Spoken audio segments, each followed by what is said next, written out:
Silence does not mean shutting your mouth silence. What is being referred to as silence or nishabd? One cannot do this. One can become this. See if you can articulate the same things that you're saying with half the number of words.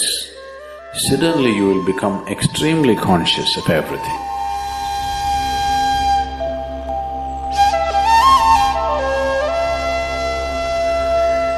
The wind makes its own sound, so does the water.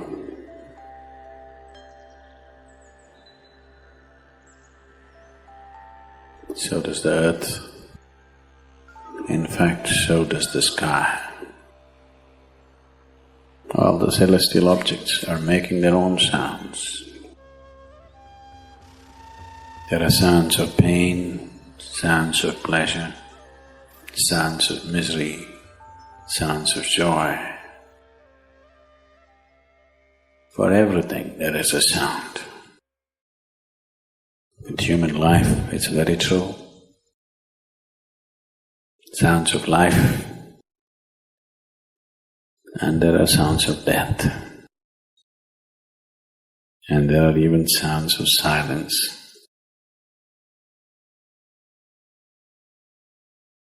So this complex amalgamation of sounds, different kinds of sounds,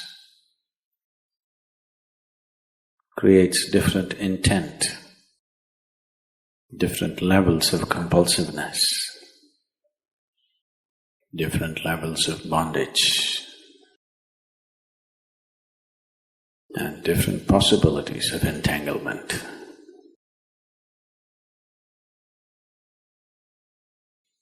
In all this,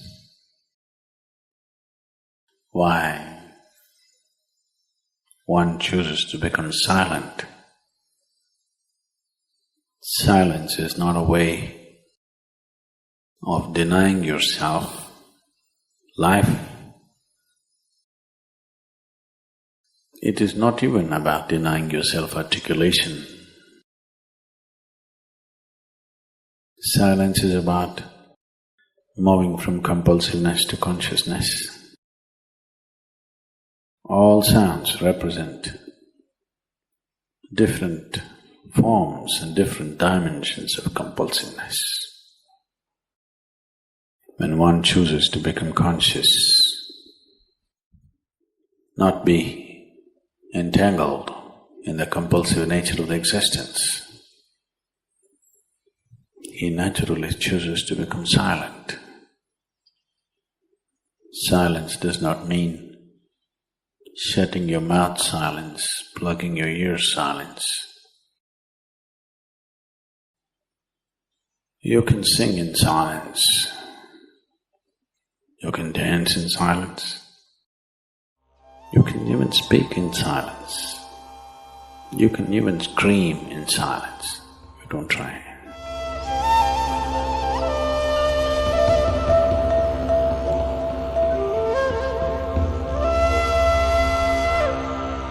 That does not mean when everybody is silent you scream. That is not screaming in silence.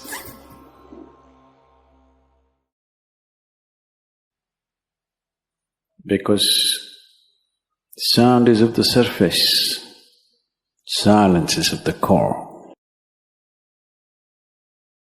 It is only the surface which makes the sound. See, now the water is hitting the surface and making the sound.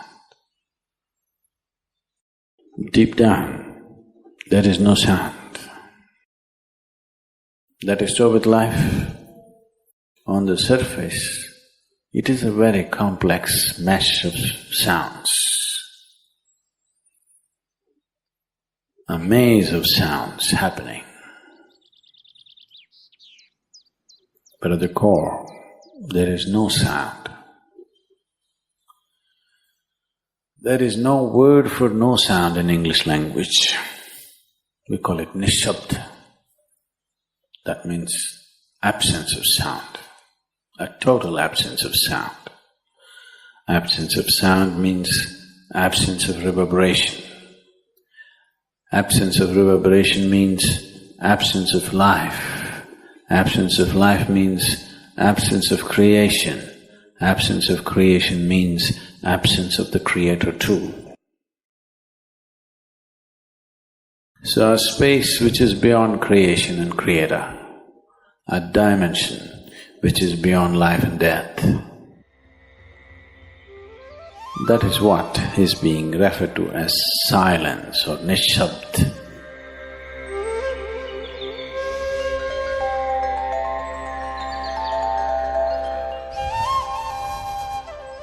One cannot do this. One can become this. Commonly, there are two words employed to describe this. One is maun, that means you're practicing silence, you're not silent. You shut your mouth and you're remaining in maun. This is not nishabd. Maun means you're practicing silence. If you're practicing something, obviously you're not that. Are you life or are you practicing life? I'm asking you. Are you life or are you practicing life? Practicing life? No, your life. Maybe not very well practiced, but your life. Similarly, there is a difference between practicing silence and becoming silence. Practicing silence starts as a certain restriction, but slowly, as one practices silence, one can possibly become silent. One can become silent in intense activity, but nobody can keep up intense activity forever. Moments of intense activity are only moments, nobody can sustain it. You'll expend yourself. Only if you can achieve it in inactivity, it is sustainable. If something is possible only in intense activity, it is never sustainable. In a very intense and ecstatic moment of singing, somebody may become or taste a moment of silence. But how long can you keep it up? Your throat will tear. And your neighbors may kill you. Possible. So this possibility of coming to silence or becoming silent also means to become still, to become utterly still. Stillness can be achieved in so many ways. If you watch a snake, he's still. If you watch a tiger which is on a hunt, absolutely still, charged but still. These are all different dimensions of stillness practiced for survival. If a snake moves too often, he'll get killed. If a tiger does not know how to be still, he'll never get his food. These are all acts of survival. A human being, for survival, he has to be active. Only when his vision falls upon something which is beyond survival, then he will think of stillness. Then he will understand as he observes himself, as he notices the complexity of one's compulsions. He understands the only way to solve it is to become still. to train this body, to train this mind, to become still.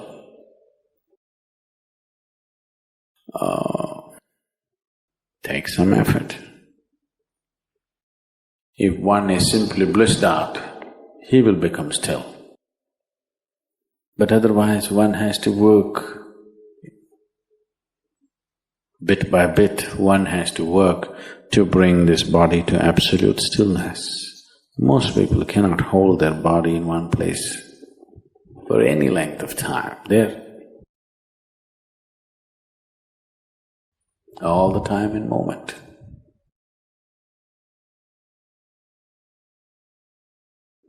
As it is said, a man is ill only because he does not know how to be still. Because in stillness, you're in touch with a dimension way beyond creation. Once one is in touch with that, there is no such thing as illness. If I sit here and the body rots and falls down, still there is no illness, it's just there.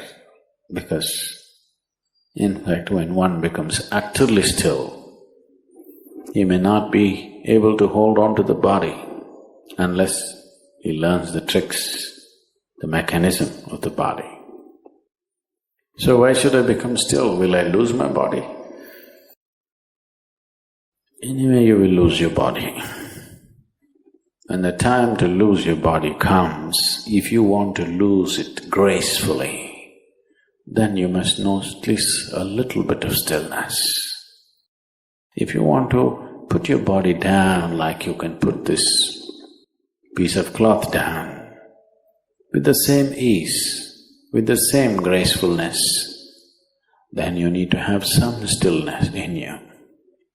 Otherwise, you and your body, you have to be torn apart, which is an ugly thing to do. When you're being torn away from your body, it is an ugly and painful thing to do, unless you can keep it down. There's no grace in life. So if one has to attain to that grace, at least a certain amount of stillness has to enter your life. For this to happen, a certain level of silence has to enter your life. If right now if it is not coming, at least practicing a little bit of Maum. In an hour, if you're speaking 1573 words right now, how many more? How many words do you spit out in a minute? 1573, you're actually doing that many? I thought that's impossible. Okay, I believe you. So whatever number you're doing, see if you can articulate the same things that you're saying with half the number of words. Suddenly you will become extremely conscious of everything. Right now, our oral diarrhea is happening. If you're doing 1573, it's diarrhea, okay. Now, if you have to hold back half the words and still say the same things, now you have to be very conscious, otherwise you cannot say it. Just try this and see. Tomorrow, one day. In an hour, normally what number of words you utter, make it half. Don't curtail your activity, still say the same things. But with half the words, how wonderful the whole world will feel, you know.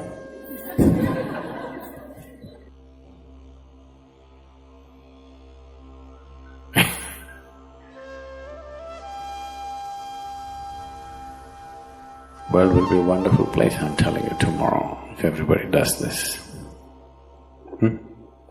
Many marriages will be saved.